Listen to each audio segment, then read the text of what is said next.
Bienvenue dans ce nouveau numéro de musique classique. Aujourd'hui, nous parlerons de Piotr Ilyich Tchaïkovski, compositeur de la période romantique, cette période qui allait de 1820 à 1900. Piotr Ilyich Tchaïkovski est l'un des compositeurs les plus illustres de la période romantique. Ce célèbre compositeur russe est reconnu de tous pour avoir donné ses lettres de noblesse au genre des ballets, avant considéré comme un genre mineur. On lui doit entre autres le ballet Le Lac des Cygnes, dont la notoriété a fait de lui peut-être le ballet le plus connu de tous les temps. C'est dans la musique pour orchestre qu'il excelle particulièrement avec ses symphonies et concertos reconnus pour leur génie. Il reste la figure marquante du courant romantique russe et s'inspire à la fois des mélodies russes traditionnelles auxquelles il incorpore de nombreux éléments d'inspiration plus occidentale. Piotr Ilyich Tchaïkovski naît à Vorontskhink en 1840, dans une petite ville de l'Oural en plein cœur de la Russie. Issu d'une famille nombreuse, il est le second de 6 enfants. Il sera particulièrement proche des petits derniers, les jumeaux Anatole et Modeste. Modeste en particulier deviendra un auteur professionnel et librettiste. Il s'occupera des livrets des opéras composés par son frère Piotr. Son père, Ilya Petrovitch Tchaïkovski, est ingénieur en chef et dirige des installations minières d'État de Kamsko-Votkhinsk, vaste installation minière de l'Oural. Son père est donc un homme très fortuné, issu de la grande bourgeoisie russe, et il offrira une éducation artistique et littéraire de premier plan à ses enfants. Sa mère est Alexandra Dacier, une riche noble française issue de l'aristocratie qui veillera à ce que le jeune homme soit éduqué en français en même temps qu'en russe par leur gouvernante. En effet, à l'époque, il est de coutume pour les riches familles russes d'avoir une gouvernante qui s'occupe des enfants. Dès l'âge de 5 ans, c'est-à-dire en 1845, il reçoit des cours de piano et de solfège. Il se montre particulièrement brillant en solfège, qu'il lit couramment dès l'âge de 8 ans.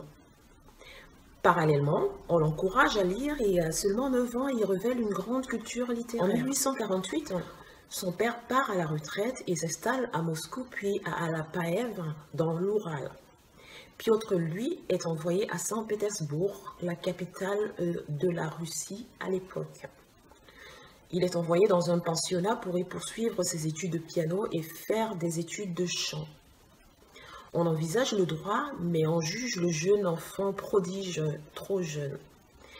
Il a alors seulement 10 ans et la séparation avec sa mère sera vécue comme un traumatisme. En 1852, il a seulement 12 ans quand on l'inscrit en école de droit prestigieuse de Saint-Pétersbourg, le collège de la jurisprudence. Il participe également au cœur de l'école, une coutume courante, même si les études artistiques ne sont pas le cœur de la pratique du collège. Ses résultats scolaires sont cependant assez médiocres, sans doute par manque d'intérêt pour la matière. Il étudiera en ces murs jusqu'en 1858, tout en poursuivant en parallèle sa formation musicale. En 1854, sa mère, dont il était très proche, meurt du choléra, ce qui sera un véritable choc pour lui. Elle avait toujours rêvé de faire de lui un musicien et il se tourne encore plus vers la musique, entamant ses premières tentatives de composition. En 1859, il termine ses études de droit et obtient un poste de secrétaire au ministère de la Justice. C'est un très bon emploi, mais il rêve de musique. Cependant, son père ayant eu un grave revers de fortune, il accepte pour aider son père. Ainsi, les affaires de son père marchent à nouveau à partir de 1862 et Tchaïkovski finit par démissionner en 1863. Il s'inscrit alors au conservatoire de Saint-Pétersbourg qui vient d'ouvrir il y a peu et où il finit ses études de musique. Il a entre autres comme professeur le célèbre compositeur Anton Rubinstein. Et en 1866, il est diplômé du conservatoire et Nicolas Rubinstein, le frère du célèbre compositeur Anton Rubinstein, lui offre un poste de professeur d'harmonie au conservatoire. Il est même logé temporairement au conservatoire en attendant le succès. En 1868, il publie avec succès sa première symphonie, ce qui lance réellement sa carrière musicale, même si le succès n'est pas tout de suite au rendez-vous. C'est la même année qu'il rencontre la célèbre cantatrice mezzo-soprano française Désirée Arthaud. Malgré une homosexualité qu'il essaye de combattre, il a une aventure avec elle, mais qui ne dépasse pas le cadre platonique et rêve de mariage. Mais finalement, cette dernière choisit d'épouser le chanteur baryton Mariano Padilla y Ramos dès 1869. La même année, il se lance dans une activité de critique musicale qu'il exercera jusque vers 1869. Son premier opéra, La Voivode, sort, mais c'est un échec auprès du public. C'est son premier poème symphonique, finalement, Roméo et Juliette, qui lui livrera le succès en 1870. En 1871, il a enfin des moyens de quitter son appartement du conservatoire pour emménager chez lui, où il recrute un domestique, Alyosha Sobronov, qui restera à son service jusqu'à sa mort. Il se paie même des vacances en France, où il rencontre deux compositeurs qu'il admire, Camille Saint-Saëns et Georges Bizet. En 1875, pour remercier Nicolas Rubinstein, il lui dédie son premier concerto pour piano. Mais ce dernier juge l'œuvre très sévèrement, la considérant injouable et bonne à mettre au panier. Cependant, l'œuvre sera jouée à Boston, aux États-Unis, où elle aura un certain succès, ce qui fera revenir Rubinstein sur sa première impression. En 1876, Tchaïkovski sort son ballet mythique Le Lac des Cygnes, qui va totalement renouveler l'écriture des ballets, jusqu'ici confiés à des spécialistes méconnus. Il remporte un succès phénoménal à terme, même si la première, elle ne rencontra guère le succès. En effet, ce n'est qu'en 1895 qu'une représentation du Lac des Cygnes apportera à cette œuvre le succès qu'elle méritait, et ce grâce à la chorégraphie de Marius Petipa, un célèbre danseur et chorégraphe français. La même année, il est invité en Allemagne à l'inauguration du théâtre de Bayreuth comme critique littéraire et musical. Il assiste à un spectacle de Wagner, mais il n'adhère pas du tout aux techniques du compositeur allemand qu'il critique ouvertement. Il reste attaché à l'école française d'écriture et à des compositions comme Georges Bizet, Charles Gounod ou Massenet. En 1877, il vit de plus en plus mal son homosexualité, se pensant atteint d'une maladie dont il veut se débarrasser. Pour ce faire, il finit par rencontrer une admiratrice qui le harcèle de lettres d'amour, Antonina Ivanovna Miliukova. La même année, il accepte de l'épouser, mais le mariage, loin de le guérir, sera un désastre. Il est psychologiquement très atteint et tentera même de se suicider face à ce qu'il appelle cette implacable fatalité de son homosexualité dont il n'arrive pas à se débarrasser. Il quitte alors sa femme après l'intervention de Nicolas Rubinstein. Tchaïkovski eut aussi une longue correspondance écrite commencée en 1876 avec la très riche veuve Nadejda von Meck. Ils finissent par y développer tous deux une romance platonique qui durera des années jusqu'à 1890, où, apprenant son homosexualité, elle se sent blessée et décide de rompre tout contact avec lui.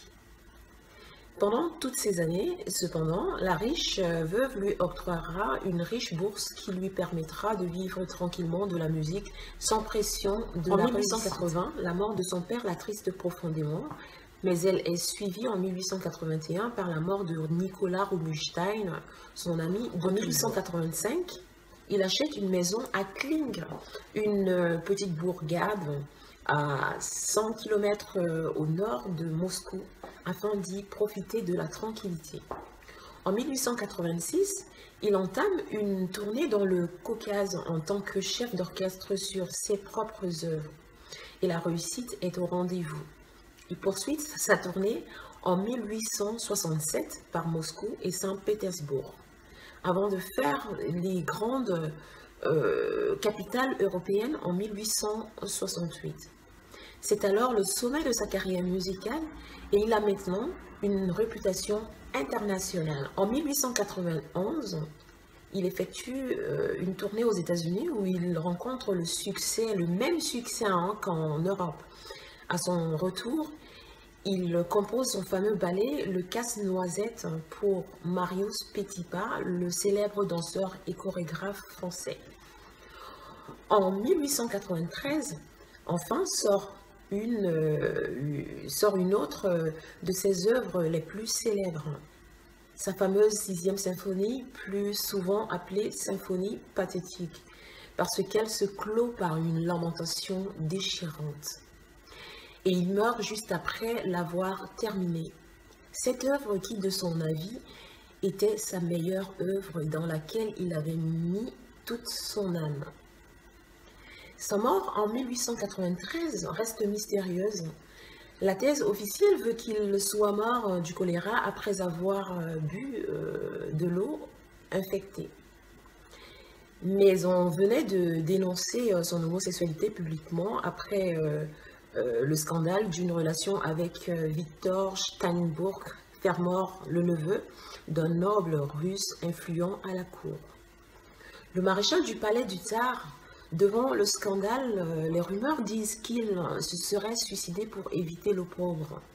C'est la thèse que soutient l'historien russe Alexander Voitov, et elle semblerait être avérée. Les sources semblent indiquer qu'un tribunal d'honneur, c'est-à-dire une réunion informelle de pairs pour éviter un scandale, aurait condamné Tchaïkovski à boire une fiole d'arsenic sous peine de le dénoncer publiquement. Il meurt alors à l'âge de 53 ans et fait l'objet de funérailles nationales payées par le tsar de Russie, Alexandre III en personne. Quoi qu'il en soit, Tchaïkovski aura marqué les esprits par son mélange des traditions occidentales et russes dans sa musique. Il révolutionna l'art du ballet qui, avant lui, était considéré comme un art mineur, et ses grands ballets tels que Le Lac des Cygnes, Le Casse-Noisette sont parmi les œuvres incontournables. Parmi ses autres œuvres marquantes, il faudrait citer son opéra La Dame de Pique et bien sûr sa 6e symphonie dite pathétique. Il a composé de tous les genres musicaux et même des œuvres religieuses assez rares dans la musique romantique.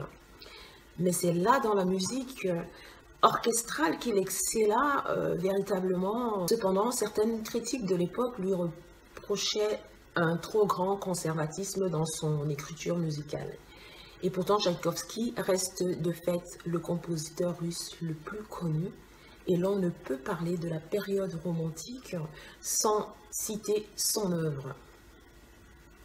Dans sa vie privée, c'était un grand sentimental torturé par son homosexualité.